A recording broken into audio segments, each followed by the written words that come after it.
The Teen Phantom Part 12 in audio. Nikki and Charlotte start to get their gear together. I am so sorry, love. Charlotte is right, you are heaven sent. My life is so mixed up it has almost pushed me off the deep end. I would like to talk to your brother very much. If he is anything like you, he will be very comforting. Nikki and Charlotte are ready to hit the trail by the time Love gets her feet on the ground. Jane and Love walks toward Nikki and Charlotte. Never stop being honest with me, Charlotte. Mom is right, you are like Dad, and it is not to your disgrace either, as Mom puts it. It is a blessing for us all. Someday Mom will know how much you and Dad loves her. Honesty is a very intimate element of love. Would you and Love like to wait for Mello? The rest of us could head on up the trail. Jane looks down at Love. Would that be okay, Love? That would be nice. Okay, you will probably catch up soon. Jim and Lee are waiting at the trailhead. Nikki takes Lee's hand and the two walk on ahead as Jim and Charlotte linger behind. Jim looks back at Jane and Love with concern and wonder. I can see Jane being confused with Love's behavior. My mind is not all that clear either, but I cannot see Love as being evil though. Jim is not one to make advances. Charlotte reaches and takes his hand, giving him a pleasant smile, and he seems very pleased. Jim is a serious person. He has dark brown hair. He is as tall as Mello but not broad-shouldered with a large frame as Mello is. Jim, would you consider enrolling in our school this fall? I would love to, and I could afford it on my salary. No, Jim, you would not be paying any tuition. Jim has stopped and let go of Charlotte's hand. He looks confused. My salary is already far more than I could ever make on any full-time job, and I just work part-time for you. You are worth far more than you would be paid on any full-time job. You don't realize how much time you spend on the job. Sometimes it is twice what a full-time job would be. But most of the time it is not work, it is pleasure, and you don't know what I have been paid. I realize I don't know, nor do I want to know. You are aware of that fact, but who says work must not be pleasure as well? My last check was twice as much as it should have been. Great, I am glad to hear it. Don't use those words should have been though, that could not be further from the truth. Don't forget all the time you spent receiving very little in the beginning. There has been no mistake in your check. You are well worth whatever you are paid, or they would not be paying you what they are. My father knows I want everyone paid well, and my father wants me to be happy about it. Now Jim looks frantic. Twice as much is ridiculous. You are losing it, Charlotte. Love must have messed your brain up when she did what she did to you. No, Jim, my mind is as normal as it ever was, and I hope you are not with some who think it has never been normal. Jim's eyes fill with tears and he speaks softly. Charlotte, I am not thinking that at all. It is not a matter of normal. I appreciate the fact that you are not like other girls. I appreciate that very much, Jim. It makes me feel very close to you. You do realize you are always there for me when I need you, even if you have to work hard to make up your school work. But you help me with that. Not that much. I do not help you take your exams, and your grades are great.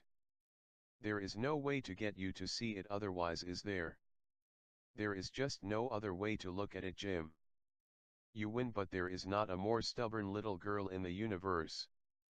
There is no reason for me to dispute that, Jim. Charlotte gives Jim an understanding smile. I am sorry, Jim. We will talk business some other time. We are missing the tranquility of this wonderful high country. Charlotte knew Jim would never be forward enough to take her hand again. He does deserve it. She takes his hand again and they continue up the trail. Charlotte appreciates Jim's shyness. If there was no mistake, I have some major problems. My parents will think I am in some illegal business. Just tell them you have made some wise investments. After all, the time you worked for nearly nothing was really an investment. They should take my father's word for it. I think he is the one that signs your check anyway. No, your father did not sign the last one. it was signed by a T.J. Russell. It doesn't matter, my father will still take care of any problem you have. T.J. Russell must be the one my father has hired to take care of our business. My father is the one that sets everyone's salary. He knows much more about what you are worth than you do. You have great parents, they know you are not a criminal, they have promised my father they will not snoop into your affairs. They have. Yes, do not let your parents know you know now. You know how important secrecy is. Yes, I do. I also realize your entire life is a fog of obscurity and I love it. They find Lee and Nikki at the end of a little stub trail that runs off to the left of the main trail, and it is about 100 feet long. They sit astride a log that is across the end of the little trail. It is about 2 feet in diameter. They face each other in a world of their own. Nikki has her rod or cane lying across her lap. We call them our rods, we can use them as canes also. They are actually for emergency protection. We even have a special place to carry them on our bikes. The rod is 1.5 inches in diameter, it is 3.5 feet long, and it has a handle that is 2 inches in diameter and 6 inches long. It is very strong and light. Jim and Charlotte sit down a few feet from Nikki and Lee. Lee is trying to get Nikki to challenge his grip on her rod. You know I do not compete with anyone, and especially not with boys. It sounds like someone is coming down the trail. They certainly are a foul-mouthed bunch. Foul is expressing it mildly, Lee. They sit in silence while they wait for them to appear. When they do appear, Jim whispers, "Those creatures crawled out of the jungles." And from under a big rock, Lee adds, "That is not very nice, is it, boys?" I guess not, but it is sort of true. It is very rude and aggressive for them to carry on like that here on the trail. You are very correct, Jim, Charlotte confirms. Their whispers cease and they sit in total silence. They spot Charlotte's gang just 10 feet short of the stub trail entrance, the one in the lead, the one discharging the filth, hollers obscene statements. He directs them toward Nikki, "As your big sister. Jake, we doesn't need any more of your stupidity. Shut your goddamn trap, Gene." Then more filth and perversion comes spewing forth. Jim steps forward, and says, "Over my dead body you will, this lady has an apology coming." "If you prefer it that way," Jake says as he pulls a big knife from its sheath on his belt. Jim will be in big trouble if he has to take on this beast, and maybe his friend too. Charlotte knows it will take some fast convincing action for him to leave them be. There is no way out of this one, she must step in and take care of it. She tosses her rod to Nikki and drops her pack to the ground. "Back me, Nikki," she grabs Jim's arm with terrifying haste. "Let me handle it, Jim, don't interfere, please." He looks down at her with a bewildered and confused expression. Charlotte steps in front of Jim as she says, "I am very sorry, Jim." Charlotte is terrified confronting this beast of a man. "Please, mister, we don't need your apology, just go and leave us be, I beg of you." Jake now stands in the entrance of the little trail. He returns his knife to its sheath. Charlotte feels a little ray of hope. They may get out of this without a major battle and without exposing their secret. "So your little sis must plead Big Brother's case." He cuts loose with more perversion, and then he directs his words to Charlotte. "Come on, let's hug and kiss the little one first." Then a filthy statement directed at Charlotte put a shot of adrenaline into her bloodstream that turns her into a raging little beast. He reaches out, spreading his arms as though he is going to take her in his arms. "I am warning you, you will regret messing with us, mister. Come on, save the sweet talk." Then Jake begins to laugh, starting toward her with open outstretched arms. Charlotte darts toward him with all the strength she has, hoping she is doing the right thing. She still has close to 30 feet to gain her momentum, and at 10 feet from the beast she jumps, planting both feet in his middle as if he is a trampoline, with her descending from 30 feet above, expecting to rebound 12 feet in the air.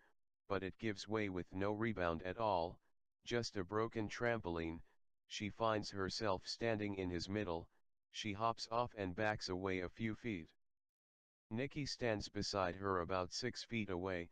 Nikki tosses Charlotte's rod to her. Charlotte looks at Jake considering the damage she had done. Nikki has dropped her pack and Jean has retreated 30 feet back up the trail with a mixture of bewilderment and fear on his face. He has no thought of helping his friend. Lee is now beside Jim. They both lack color in their faces, they appear to have seen a ghost, they have dropped their packs. Jake has a problem getting his breathing back to normal, and when he does, the same corruption comes spewing out, making threats. He goes for his knife before he even attempts to get himself off the ground. Charlotte lays the handle end of her rod across the wrist that is pulling the knife as hard as she has strength to lay it on. Just as the knife clears the sheath, it drops to the ground. His wrist buckles. She has broken his wrist. This gives Charlotte a sick feeling. Hoping this ordeal is finished, she steps back a few feet. Nikki retrieves the knife as soon as it has hits the ground. Its destination is 15 feet up on a big pine tree 30 feet away. The tip of the blade is well below the surface. Charlotte stands there as bewildered as the rest. She had never seen Nikki throw a knife before. Jake lies still, holding his broken wrist with his left hand to keep it straight. His face has lost its color. He is terrified. He is mute now, not a word. His piercing eyes have not left Charlotte for 1 second, except for when Nikki drew back to throw the knife. Lying there on the ground, Jake seems to be a giant. His big black beard and long hair helps portray a giant image. The pack on his back on which he lies looks very uncomfortable. In the silence that follows, Charlotte thinks of what to do next. Lee and Jim have worked their way down the trail to within 10 feet of her, and Jean is standing 30 feet up the main trail. He is gaunt and fragile looking, with brown hair in a ponytail. He has a dark tan, slim face with high cheekbones and a short beard. Charlotte is not sure how subdued Jake is. I am truly sorry your wrist is broken. If you will let me, I will set it for you. I will put it in a sling so you can get to a doctor. Jake lies there staring at her as if his mind had snapped, brain dead, and mute. Jim whispers to Lee, she may be sorry but I'm not. Charlotte looks at Jean with concern. Would you come and help us with your friend? We need to set his arm so you can get him to a doctor. Jean cautiously comes toward them, looking as if he would turn and run, if Charlotte made any more quick movements. Jean, I will remind both you and your friend, I begged him to leave us be. I am truly sorry. I will pay the doctor's bill. I do not believe this. Pay the doctor's bill for this foul-mouthed beast after what he has done. Charlotte looks at Jim sternly but with no anger. His anger softens as she expresses compassion. He is very confused. He is very miserable and upset. I'm sorry, Charlotte, it is just loud enough for her to hear. Charlotte looks back at Jean. Now listen up, Jake, your buddy may be upset with what happened. I would not blame him if he were. I would be grateful to both of you if the knowledge of this incident never leaves the woods. Do you understand? Both Jean and Jake never make a sound, they just nod their heads. Jim whispers, I have seen everything, I do not believe this. Charlotte looks at Jim to ask him to get her some wood to make splints for Jake's wrist. He has a look of apology. I'm sorry, Charlotte. That is okay, Jim, you are just being honest. I am very sorry, we will talk about it later. Find 6 dry limbs 1 inch in diameter as straight as possible and cut them about 16 inches long. During the setting of Jake's wrist, he is passive with color in his face. He is still mute, not a word. Jean is relaxed and talks freely. He even speaks of Charlotte's expertise and loving touch. He has a fine personality. When they are finished, Jean thanks Charlotte and starts helping Jake to his feet. Jim still has problems, he whispers, this is not happening. Charlotte turns and looks into Jim's face. She feels sorry for him. She gives him an affectionate hug and Jim whispers, I am just dreaming.